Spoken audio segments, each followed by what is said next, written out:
I'm supposed to get a vasectomy when this is my male heir? Look at him. Oh my gosh. Tony, come back here and apologize. Boy, that's as awful as you can get. The Sopranos is here. The perfect match for a mental health professional is this show right here. The Sopranos, season 2, episode 9 is up to date.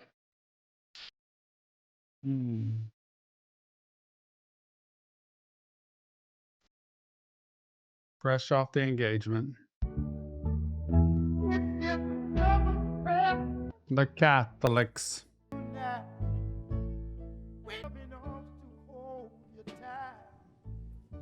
Just think if this had been prior to him asking her to marry him, what would it have done? Would it have driven her to him anyway and like, I'm back in love with him again and blah, blah, blah? Or,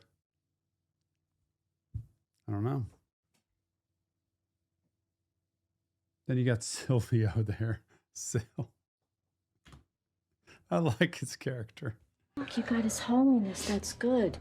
He got shot too and survived. Look what they... When you find him, I want him to suffer. You hear me, Sil? I want that motherfucker in agony. The kid who died, right? Well, you never heard of him? Well, him and his friend Matthew Bevilacqua were around with Multisanti. Never saw him hanging out with your buddy Christopher? I mean, they're gonna obviously have to tie them together because those two guys worked at the investment firm. They were all over the place. They were all over the club. They were everywhere. I mean, I know they're going to deny it, but there's an obvious link at the business they were at. Maybe they weren't actually employees there, though. I thought you wanted to help your friend. Hey, you gotta pray. We are Jesus. So indifferent. I don't want that fuck here. I told him that. He's full of negative energies. Energies. Start talking. Back the fuck off. All right. What do you got? Paulie. Word is definitely out on the street on this Bevilacqua kid. And I doubt he's going to say, yeah, he came by my house, my place, you know. Should try and get some sleep. Why? Tomorrow's gonna be another rough day, that's why. I don't think I'm gonna sleep tonight. Is this light gonna bother you? No. Good night. No connection. Tony? I love you, Tony. Kind of brings things into reality, honestly. This brings the reality of what can happen at any moment right in front of their face, especially with Tony getting shot at that time. You never know what can happen and when you can get caught off guard. And she doesn't want... It's so hard when your marriage isn't going great and it's like we're not on the same page and Tony's got to keep secrets and then they have these resentments from the past and things that have happened. But still, I love you. Carmela, I can't do one of these tearful things till 5 o'clock in the morning tonight. I just can't. Not tonight. Tony, not any night. If you're gonna keep doing what you do, then at the very least, I want you to get a vasectomy. Boy. Do you have any idea what a bastard child would do to this family? You ever think about the shame your children would feel? You're putting us all at risk. Hey, I had her tested for AIDS. What do you think I am?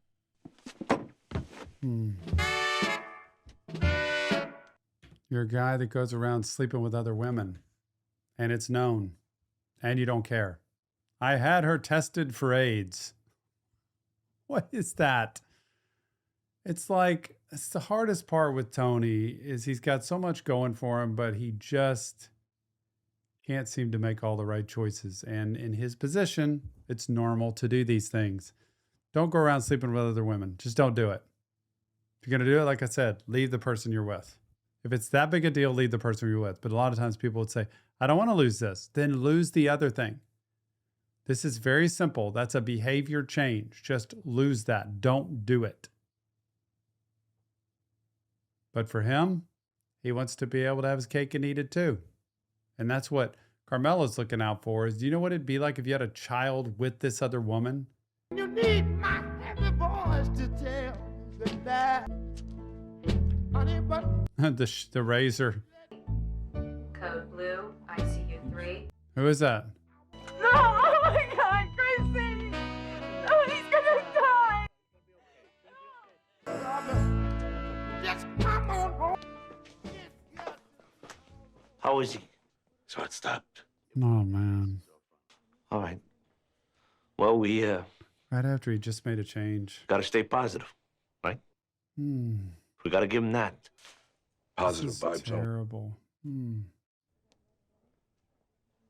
Helpless. There's nothing you can do. I ask you humbly to spare him. And if it is your will to spare him, I ask that you deliver him from blindness and grant him vision. And through this, in the name of the Father, the Son, and the Holy Spirit. Amen.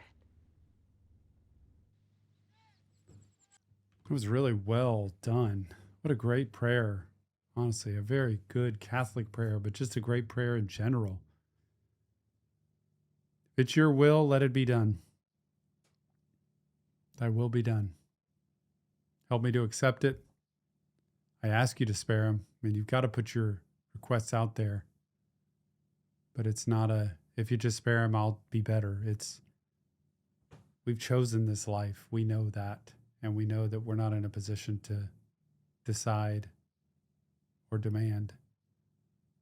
And I ask that you it's the open heart piece. Just please help us and help him walk in your service. Oh, what a great scene. Doctor, can I go in and see him? No, he's going to be in post-op for about 4 or 5 hours, and then he's asked to speak with Mr. Galtieri. He asked twice for you and Mr. Soprano. Christopher. Hey. I'm sorry, T. I know you're mad at me. What are you talking about? I'm not mad at you. Nobody's mad at you. Thinks he's let him down. He had on a gangster suit, pinstripe, old-fashioned style. That was a dream. Forget about it. I'm gonna take you home soon. Do they know that this kid likes his chemistry set a little too much? Yeah, the morphine. First of all, morphine will do some things to you. Make you see some things too. But hey, never passed. Messages from the other side. I saw in the news about a gangland shooting. Is that your nephew, Christopher, that you've spoken of before? In the papers, they said he was in critical condition. Gonna be fine. Have they found the person? He just won't let himself go there. He can't ever be weak. And it's so difficult to work with a client like this because, I think she's endeared to him and wants to help him. And, as therapists, we always like challenging work. If you're really good, you want a challenging case. You want a case you have to be on your A game for. And he doesn't. He's very tough to let in. So when she talks about a subject that brings up emotion, he shuts it down immediately. It's going to be fine. It's going to be fine. The hard part is therapy is your safe space. That is your place outside of your world. Nobody else goes to, nobody else hears about. It's only there for you. And it's a chance to be completely honest where maybe you can't be that honest anywhere else. Maybe you say things about people or feelings you have about situations that you would never say anywhere else. And that's okay. Because in here, you get to process what those feelings and what those thoughts, what those imaginations mean. And so for him to be able to say, I'm scared. I don't know what's going to happen. It's one thing I can't fix. I can't do anything about. And he's like a son to me. And if I lost him, I don't know. He can't let himself go, but that's what therapy's for. So the person in that chair, she can help him see how he can love the way he's never been loved and how he can express and walk through fear the way he was never able to growing up. I'm not trying to pry into that part of your life. I know our deal, but I've heard you say before that you love this young man. She's trying. He thinks she had one of those near-death experiences. Says he visited hell, and they told him he'd be back permanent. Bullshit. It was a dream, combined with the morphine. But now he thinks he's gonna go to hell when he dies. He's all fucked up over it. Do you think he'll go to hell? No. Think you will? Those are the evil fucks that deserve to die, not my nephew. What about you? What? Hell? You been listening to me? And what happens every morning you step out of bed? What the fuck is this all of a sudden? I'm just asking a question. Oh, so you're taking a stand here now? You pick here to make a stand? After all this time? Oh, she's really challenging him here. She's going to a point of, don't divert this. Don't deflect this off onto poor Italian immigrants. Stay right with what you do every day you step out of bed. It's what I want people to know. Every time you step out of bed, you have a choice of who you're going to be that day, how you're going to treat people, whether you're going to walk a straight line or a crooked line. You have a choice. He's saying we don't have a choice. This is what we do, and don't judge us for it. We're not bad people just because I do all this. Just take the wife thing, cheating with the wife. Don't judge me just because I've done that. That's what we do. You know, it's people saying, I'm Irish. That's why I have a temper, you know, Irish temper. That's not the way it is. You choose to do this. You choose to live this way. I'm proud of her for standing up to him. She's probably not going to last very long with it because he's going to either walk out or he's going to just overpower her with power and try to put her back in her place. But it's his ego talking. This right now is his ego talking. If you ever feel like Tony Soprano in this situation where you get offended or you get triggered or somebody touches a sensitive spot and you get reactive, that's why it's your ego talking. It's been bruised. You pick now to act like Betsy fucking Ross. When my nephew's in a fucking hospital, he might not get out. See, this is what it's really about. Fuck. Just trying to tidy up the place. Go back to sleep. Come on. Just trying to make sure he's okay. Did anybody there have horns? Or buds for horns? Those goat bumps? Oh, it was fucking hell, okay? Forgot all about purgatory. Purgatory. A little detour on the way to paradise. Now, that's different for everybody. You add up all your mortal sins and multiply that number by 50. Then you add up all your venial sins and multiply that by 25. You add them together, and that's your sentence. What is he? Was I insensitive? And perhaps, did I do it deliberately? Feels so responsible. Do I hate him? This is the hard part for her. She's kind of emotionally invested at this point. A little much? I don't think so totally, but a little much to where she's worried about hurting his feelings. And the hard part in our line of work is I kind of follow the adage a mentor told me, what other people think about you, Tom, it's none of your business. You can't sit there and worry what a client thinks about you because it taints how you do the work you do, what you say to them. So we do care about our clients. We do care about how they take the messages we send. We don't always mean to hurt their feelings, but sometimes their feelings get hurt, not because we're trying to hurt them, but she feels, I think, so emotionally invested that I don't know what's going on. Am I purposely doing something to him? And I'm trying to hurt his feelings? What do I do about it? And she's kind of mixed up a little bit, which has more to do with her. And she needs to create a little bit of distance to where your job is to confront him on the issues he's not facing, not whether he wants to or whether he likes to. That's the difference with therapy. It's not about getting them to agree with you or getting them to like you or getting them to, understand everything you say. It's confronting them on things that a lot of times they don't want to be confronted on. Part of it is that I'm afraid. I've told him my son is a bard. What you hope to achieve with this man? What do you hope to achieve with me? No, that's a facile analogy. I'm living in a moral never land with this patient. I've judged. I took a position, goddammit, and I'm scared. I feel for you. That's the dilemma. He's so detached because he's a therapist. He's totally detached from the Tony thing because he doesn't know Tony. And he's looking completely outside like, I don't know what you took him back for. And that is the big question for her.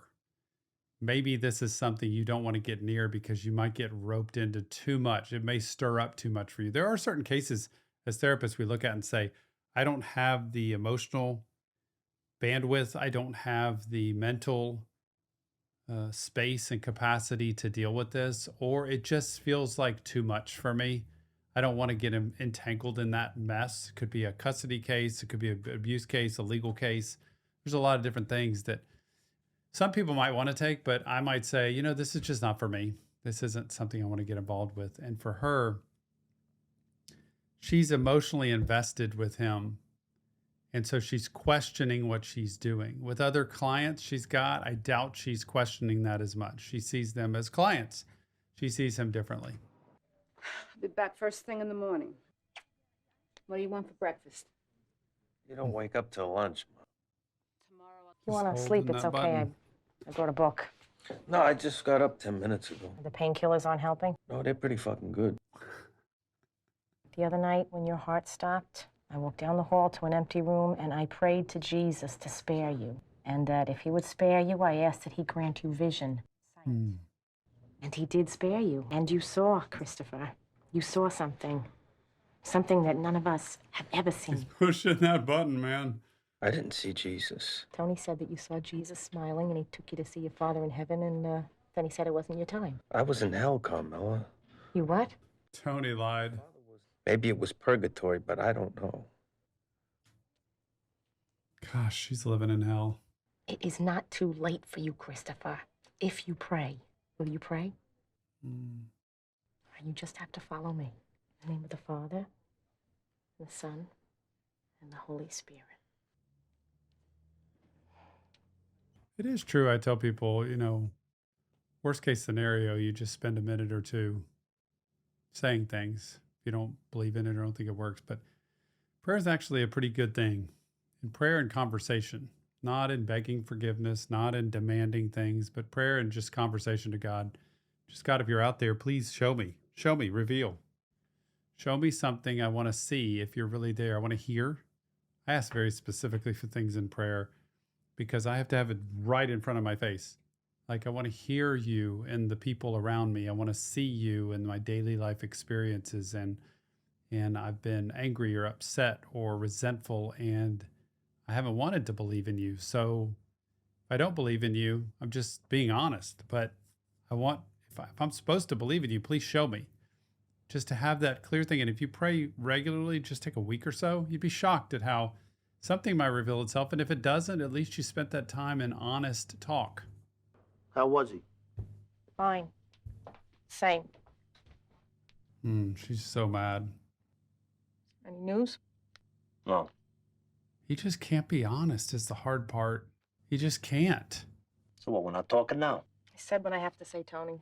You can't be honest with me. No, you and God, Carmela. You're only religious when it suits you. Oh, what is that supposed to mean?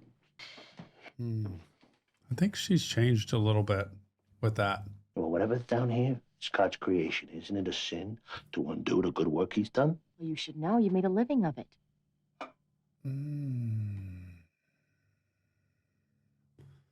Man, she does not mind being honest. And secondly, Tony, God created that, but doesn't mean you have to poke it into every single thing you find that you think looks good.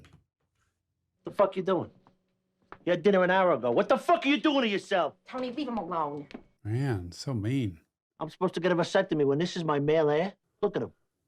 Oh my gosh. Tony, come back here and apologize. Boy, that's as awful as you can get.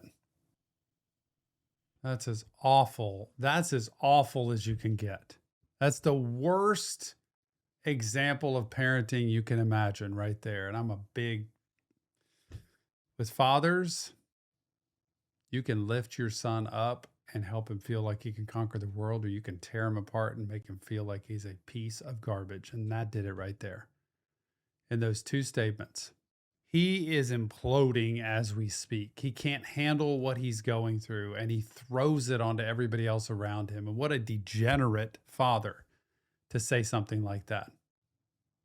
Because that's a core memory that goes into his son's head. That I am worthless, I am useless, I will never amount to anything. And you know how hard that is to undo? Don't do this. If you're a dad, don't do this. This does nothing to help.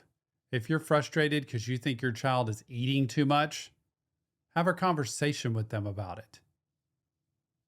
And support them. Because it may be about something else. If you feel like your child's not amounting, your son's not amounting to anything, and he's kind of lost his way, have a conversation with them about it. Because you're the one that it can inspire hope. You're the one that can actually help him see. But not Tony. Nope. You know why? Because he's not even going to do therapy. He's going to go in and do therapy up to the point he wants to do therapy, and then he's going to stop. And he's not going to follow direction because he doesn't take direction from anybody. I mean, he is blaming everybody else but himself for his own problems, his own issues. He refuses to see where these issues come from. And he also refuses to see how miserable he's making everybody else's life around him. You know why? Because he's an egomaniac. I'm putting up the bed, and I'm going home to sleep. I don't need to keep everyone up with this. Come talk to me. Oh, Polly. The loving Polly. I love that. Science said he was dead.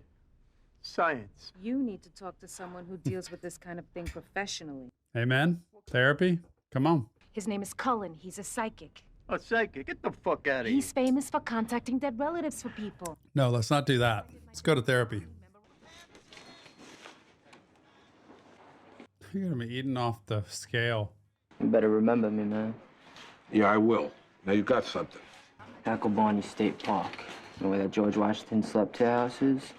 Up that road there's a gray house. Beverlock was there? $20, baby. $20, baby. Who is this guy? $20 for that tip. Are you telling me that's who you are? Let's get him to love me. That's what the guy was talking about. Get him to love you. Get Tony to love you. I see. Right. The spirit put him on hold. Is your name Daniel? Yes. Because I got this image of Daniel in the lion's den. He wants you to know he was there with you and that you should move on. Yes, go ahead. What's the problem? Oh, wait.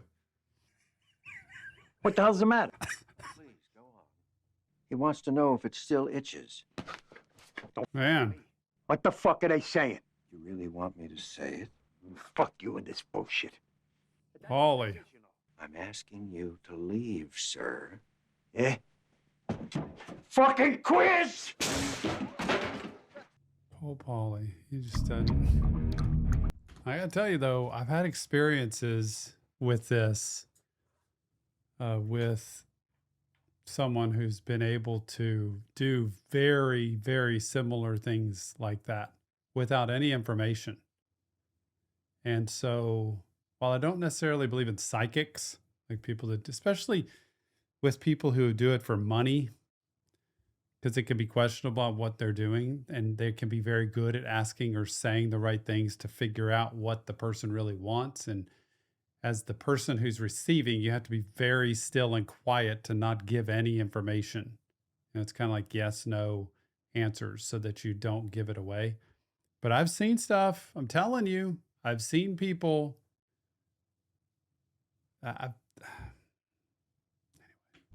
I was ready to write the whole thing off until the psychic mentioned little Sonny Pagano. I did this guy over 30 years ago, T. How the fuck did he know that? Does he know where Matt Bevilacqua is? Huh? Did you ask the fucking Ghostbuster that? Because we're out there. Ghostbuster. He deals only with the dead. What about Tony's dad?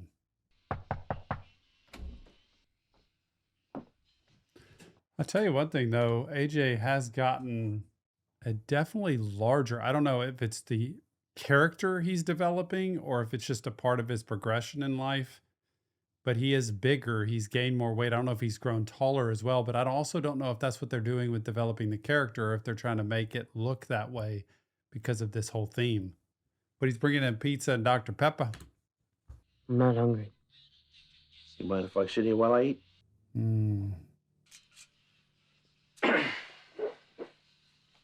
Close. I'm sorry for talking to you the way I did. It's okay.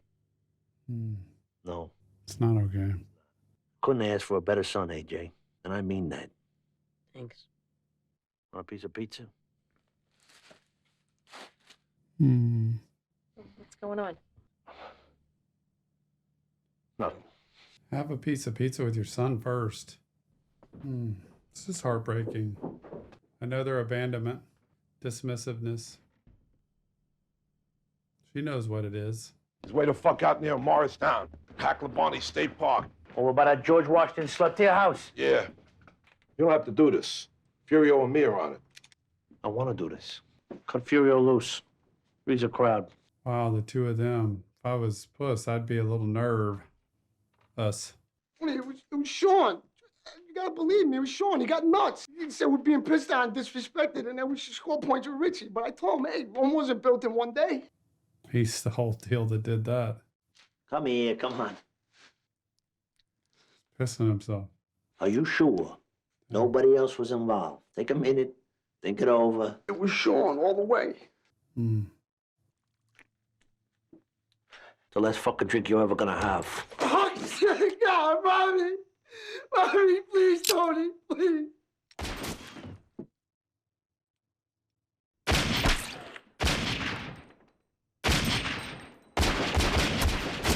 Oh.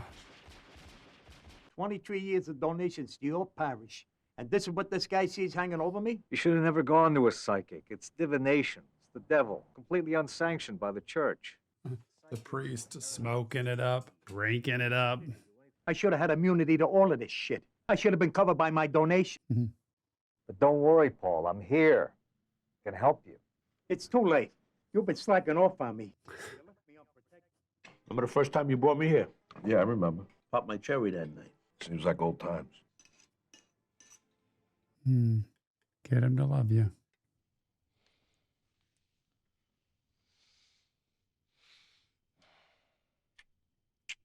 Carrying such a burden. Can't let it go.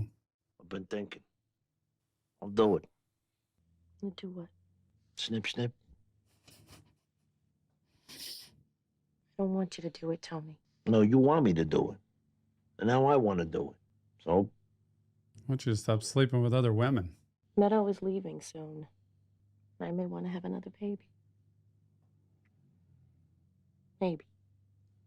Wow. What? What's behind all this? Ralphie wrote told over this, come on, then a vasectomy, then no vasectomy, and now this. Huh? Oh, now you don't want me cut? What can I do? I don't know. What can I do?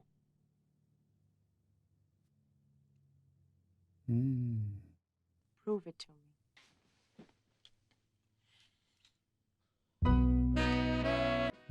It's the same song.